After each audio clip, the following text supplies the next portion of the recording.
Udah lama kita nggak bahas in-ear monitor yang cukup mehong ya. Kali ini datang dari sebuah in-ear monitor yang mehong dari IO Audio. Brand apa tuh bro? Brand On Off. Biar gak panjang lebar, baper dulu.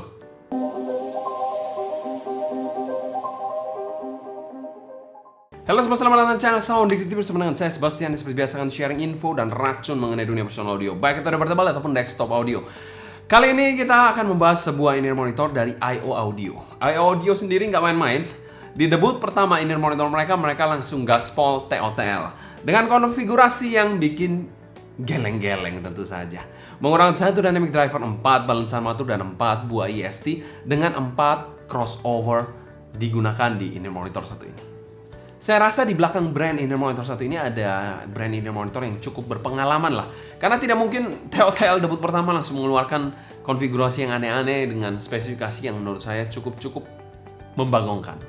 Untuk sensitivitasnya sendiri adalah 121 dB dengan impedance hanya 4,8 ohm saja di in-ear monitor satu ini. Dan juga memiliki kabel yang dual pin 0,78 mm yang detachable. Tapi yang menarik, dia memiliki jack yang bisa kalian gonta-ganti. Jadi 25, 35, dan 44 lengkap di in-ear monitor satu ini. Dan kita mau thanks berat untuk Senchen Audio sebagai sponsor video review kali ini. Link pembelian saya taruh di kolom deskripsi di bawah. Untuk kalian bisa cek-cek aja, mungkin kalian mau kilaf juga, langsung aja gas di bawah. Dan 100% review ini adalah opini pribadi saya. Oh ya, jangan lupa tanggal 4-5 Mei ada event dari Sound Dignity buat kalian yang domisilinya di Surabaya dan sekitarnya. Pastikan kalian hadir, karena ini adalah event tahunan. Dan nggak mungkin ada lagi di tahun yang sama. Jadi kalian harus nunggu setahun lagi untuk bisa ada event yang sama. Jadi pastikan kalian hadir aja, langsung gaskan aja di Samator Hotel yang berada di Surabaya Timur, dekat daerah Mer. Untuk packagingnya sendiri pernah kita bahas pada video terbisa, kalian bisa cek aja di atas. Dan ini adalah packaging yang sangat niat sekali. Dan ini adalah experience terbaik saya unboxing sebuah in-ear monitor. Ya terlepas dari harganya ya, kalau saya bandingkan dengan harga yang mungkin berkali-kali lipat, let's say 64 Vision Ear, ya mungkin masih agak kalah dengan Vision Ear Elconic ya. Tapi dengan Vision Ear EXT ini masih lebih baik menurut saya. Dan ini adalah packaging terbaik di angka under 10 jutaan ya. 10 jutaan ke atas juga masih terbaik sih menurut saya. Dan kelengkapannya mantep banget. Gak pelit sama sekali, experience-nya juga mantul banget. Tidak mengecewakan dia memiliki box sebesar ini karena experience-nya juga sama-sama besar dan grand banget. Dan secara umum kami berikan skor S solid untuk packaging dari in-ear monitor satu ini. Salah satu pengalaman terbaik saya untuk unboxing sebuah in-ear monitor. Dan packaging terbaik salah satunya dari in-ear monitor Chi-Fi.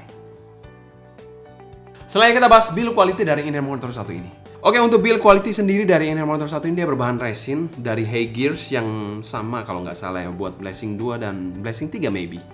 Dengan housing yang menggunakan glitter silver seperti ini, kalian bisa lihat ya, ada glitter-glitternya di dalamnya jadi nggak polosan aja.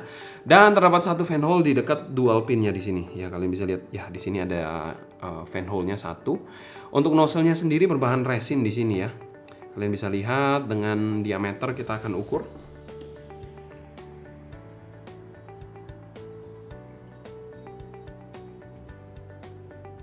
Di sini cukup besar ya untuk diameternya ya. Sebentar.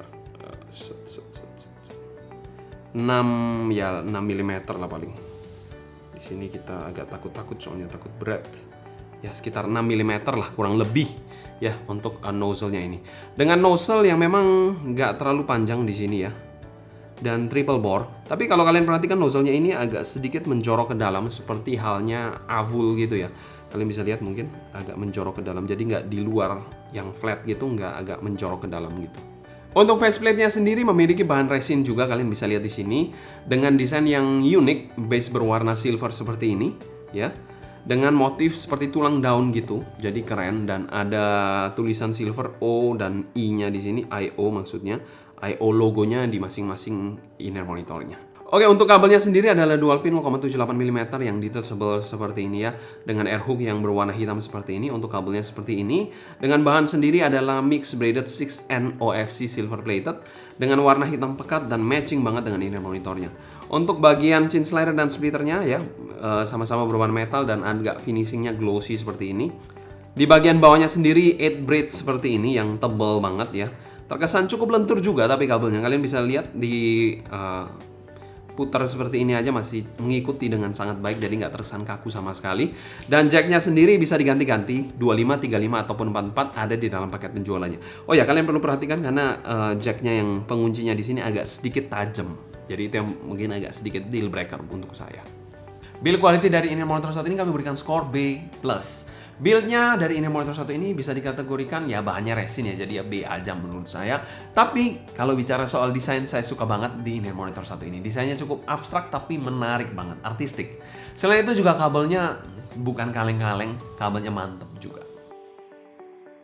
Selanjutnya kita bahas fitting dari in-ear monitor satu ini. Fitting dari in-ear monitor satu ini bisa dikategorikan sedang ke besar karena memang agak sedikit gendut untuk housingnya ya. Kalian bisa lihat aja di sini. Yes, dan bentuknya ini cukup ergonomis, tidak ada sudut-sudut tajam ataupun fin yang aneh-aneh sama sekali. Untuk bobot sendiri dari housing in-ear monitornya tidak terlalu berat ya. Walaupun kabelnya ini terasa cukup berbobot, tapi masih manageable lah, tidak sampai yang mengganggu banget. Untuk pemakaiannya sendiri adalah over-ear, regular fit seperti ini. Dan disclaimer di sini kita menggunakan silicone air tips bawaannya dengan size M ya di sini ya. Untuk kekedapan dan grip, digoyang-goyang gini tidak terkesan loose ataupun longgar sama sekali saat digunakan. Dan ini memang tipe in-ear monitor yang memang tipenya agak sedikit senak, jadi bisa agak sedikit panas dalam jangka waktu pemakaian yang panjang. Dan secara umum kami berikan skor B+ untuk in-ear monitor satu ini. Kita bilang konfigurasinya cukup gila ya dengan 9 driver per side, tapi housingnya ini masih manusiawi dengan fitting yang oke banget. Selain kita bahas sound quality dari in-ear monitor satu ini, arah tonalitas dari in-ear monitor satu ini bisa dikategorikan suara yang agak-agak U-shape ya, dengan penekanan di bagian bass dan juga upper mid-range to treble region-nya di in-ear monitor satu ini. Dan untuk di drive menggunakan smartphone sendiri tidak selalu saya sarankan di in-ear monitor satu ini. Ada baiknya kalian menggunakan dongle ataupun DAP ya untuk mendrive in-ear monitor satu ini. Kenapa begitu? Walaupun kita lihat sensitivitasnya cukup sensitif dengan impedance yang rendah, tapi somehow kayak kurang naik aja, kurang oke aja, kurang lepas suaranya saat di-pair dengan smartphone secara langsung. Jadi harus diberikan sedikit power untuk ngedrive in-ear monitor satu ini. Walaupun secara spec sheet-nya mungkin kita bilang rendah, tapi pada kenyataannya butuh sedikit juice, butuh sedikit power. Dan disclaimer, saya sendiri suka suara yang neutral to warm sounding. Oke, kita bicara soal sound quality dari in-ear monitor satu ini. Bass dari in-ear monitor satu ini bisa dikategorikan asik banget bassnya dengan tekstur bass yang nice banget di sini. Impact-nya good dengan punch yang dalam sih menurut saya. Rumble-nya pun dapat juga di in-ear monitor satu ini. Secara kuantitas sih bassnya ini somehow bukan yang tebal-tebal banget, tapi berbobot dan padat berisi menurut saya. Kalau kualitasnya sih cukup rapi dan bersih di in-ear monitor satu ini. Bass yang menurut saya overall sangat-sangat memuaskan sih. Salah satu tipe bass yang saya suka dan presentasinya ini juga menurut saya lebih berfokus pada bass yang berkualitas. Oke, bicara soal mid sectionnya, midnya di sini presentasinya sedikit mundur menurut saya. Untuk male vokalnya ini pada suara babang semi simorangkir, suaranya terasa sedikit kurang berbobot dan sedikit kurang bite-nya menurut saya. Namun terasa cukup jelas dan bersih. Menyajikan presentasi male vokal yang sedikit kurang berbobot saja sih. Female-nya dipresentasikan dengan sedikit lebih forward, sedikit lebih berbobot, dan lebih lepas daripada male vokalnya. Dan memberikan suara yang nyaman tanpa terkesan agresif sama sekali di in-ear monitor satu ini. Untungnya di sini shouting-nya juga masih cukup terkontrol lah. Selain itu untuk presentasi instrumennya bisa dikategorikan cukup lively dan tegas. Untuk bagian treble-nya bisa dikategorikan sedikit bright ya, dengan kesan string yang teksturnya bagus tanpa kesan metalik sama sekali. Cymbal crash-nya ini keras-keras ya, kayak ayam KFC. Untuk violinnya, bite-nya ini juga dapat banget dan jelas banget. Secara intensitas sih cukupan banget dengan dinamika yang oke menurut saya. Micro detail dan airiness juga dapat banget di in-ear monitor satu ini. Ini memang bukan tipe treble yang malu-malu ataupun terlalu nusuk, tapi bisa dikategorikan yang mature. Secara keseluruhan tonalitas dari Voliere ini kami berikan skor A- untuk tonalitasnya. Saya oke sih in-ear monitor satu ini. Bassnya mantap, midnya overall decent dengan treble yang tampan banget. Selain kita bahas teknikalitas dari in-ear monitor satu ini, presentasi dari in-ear monitor satu ini adalah presentasi yang lengkap, tegas, dan juga padat. Untuk timbernya dari in-ear monitor satu ini surprisingly very good menurut saya. Tidak ada sesuatu yang mengganggu menurut saya. Cuma mungkin saya nitpicking sedikit aja, ada perbedaan timbre ya. Kalian bisa terasa dari dynamic driver dan juga balance armaturnya. Mungkin agak sedikit terasa berbeda aja. Transient speednya sedikit berbeda. Jadi speednya itu agak beda dikit. Jadi kerasa ya agak kurang koheren dikit aja memang. Tapi ya, it's not a big deal for me. Bukan yang parah banget ya. Untuk soundstage-nya sendiri grand banget menurut saya dengan wide yang bagus, lebar banget, lalu depth-nya juga mantep banget, walaupun secara tinggi ya agak so-so aja sih. Untuk detail monster in-ear monitor 1 ini tidak ada detail atau rama-rama yang tertinggal dari in-ear monitor 1 ini, menyajikan semua micro detail dengan sangat-sangat baik in your face. Kalian bisa mendisting dengan sangat-sangat baik. Untuk clarity-nya udah nggak usah ditanya, in-ear monitor 1 ini clarity-nya udah top notch banget. Untuk separasi imaging dan positioning, separasinya very good. Ya, bisa membagi instrumen dengan vokal atau instrumen dengan instrumen lain dengan sangat-sangat jelas, dan ada kesan air-nya di masing-masing instrumennya. Jadi kalian bisa mendisting dengan mudah, membagi dengan mudah suara dari mana itu kalian bisa dengan mudah juga. Termasuk positioning-nya juga sangat-sangat baik. Jadi kalian bisa distinct dari arah suara mana dia berasal. Selain itu kita bicara soal imagingnya juga sangat baik. Ada kesan layering-nya. Dan juga gambarannya ini adalah middle to front row. Jadi gambarannya agak maju dikit ya untuk suaranya. Dan secara umum kami berikan skor A- untuk teknikalitas in-ear monitor 1 ini. Very technical in-ear monitor. Selanjutnya kita bahas pro dan cons dari in-ear monitor 1 ini. Cons dari in-ear monitor 1 ini mungkin sedikit aneh, tapi memang ini ada screw ya untuk jacknya ini untuk diputar. Ya di sini ada yang untuk muternya ini. Ya ini agak sedikit ya ini yang besinya ini sedikit tajam. Jadi itu menurut saya agak mengganggu yang buat skrunya ini. Ya kalian mungkin bisa lihat di sini yang saya putar ini. Itu untuk mengencangkan jacknya, karena kan bisa diganti-ganti jacknya. Jadi itu untuk kayak bautnya gitulah. Jadi bautnya ini tajam dan itu mengganggu menurut saya. Jadi tiap colok ini kayak agak terasa nggak enak gitu ya.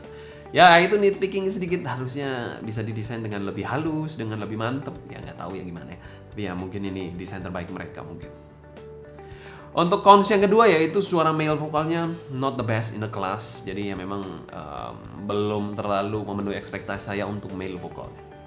Untuk pro-nya menurut saya ini salah satu in-ear monitor yang ESQ-nya mantap banget, baik tonal maupun teknisnya overall very good. Untuk pro yang kedua yaitu packagingnya mewah abis. Oke, untuk value for money dari in-ear monitor 1 ini di angka 9,7 jutaan. Yes, kalian gak salah dengar, 9,7 jutaan, angka yang cukup pricey untuk saya sekalipun ya. Dan in-ear monitor 1 ini kami masukkan pada kategori good value dan kami berikan skor B+. Ini namanya adalah Volair, jadi bukan Volure. Oke, kita bandingkan sedikit ya Volair ya, dibandingkan dengan Duno S6 Mark II kesayangan saya. Bagaimana perbedaan kedua in-ear monitor ini? Oke, di sebelah kiri ada Volair dan di sebelah kanan ada SA6 Mark II. Suaranya sendiri terasa lebih lively di Volair ini dibandingkan SA6 Mark II yang suaranya ini lebih romantic menurut saya. Bassnya sendiri lebih terkesan mature dan mantap di Volair sih. Di SA6 bassnya ini dari balansan matur jadi kurang joss aja menurut saya. Bicara soal mid, SA6 Mark II ini suaranya less forward ya, dan kalah lepas jika dibandingkan dengan Volair ini. Tapi SA6 Mark II ini suaranya lebih berbobot, lebih romantis, lebih enjoyable untuk musik-musik yang nyantai. Dan saya suka itu, karena memang lebih masuk ke playlist saya ya. Untuk treble-nya sendiri terkesan lebih padat di Volair dan sedikit lebih tipis di SA6 Mark II, tapi somehow terasa lebih raw sedikit di SA6 Mark II untuk treble-nya. Untuk airiness-nya keduanya sama-sama oke sih. Jadi kalau kalian memang cari suara yang lebih lively, yang lebih V gitu suaranya, Volair adalah pilihannya. Kalau kalian cari yang lebih santai-santai mid-nya, nggak terlalu engaging, yang kita bilang sambil chill aja untuk dengerinnya, SA6 Mark II masih menjadi recommended dari saya. Kesimpulan, in-ear monitor dari IO Audio ini bukan in-ear monitor yang kaleng-kaleng ya pastinya. Dia memiliki suara yang lively, padat, dan juga tegas banget. Mungkin sekian dulu sharing saya mengenai IO Audio Volair ini. Kalau kalian suka jangan lupa subscribe, klik tombol like, follow Instagram, TikTok, dan Discord kita @sounddignity agar kalian tidak ketinggalan update terbaru mengenai dunia portable dan desktop audio. Kalau kalian ada pertanyaan seputar in-ear monitor 1 ini, feel free tulis pertanyaan kalian di kolom komentar di bawah ya. Mungkin sekian dulu untuk video kali ini. Saya Sebastian dari Sound Dignity pamit undur diri. Sampai jumpa di video berikutnya. Happy listening, stay healthy. Ciao.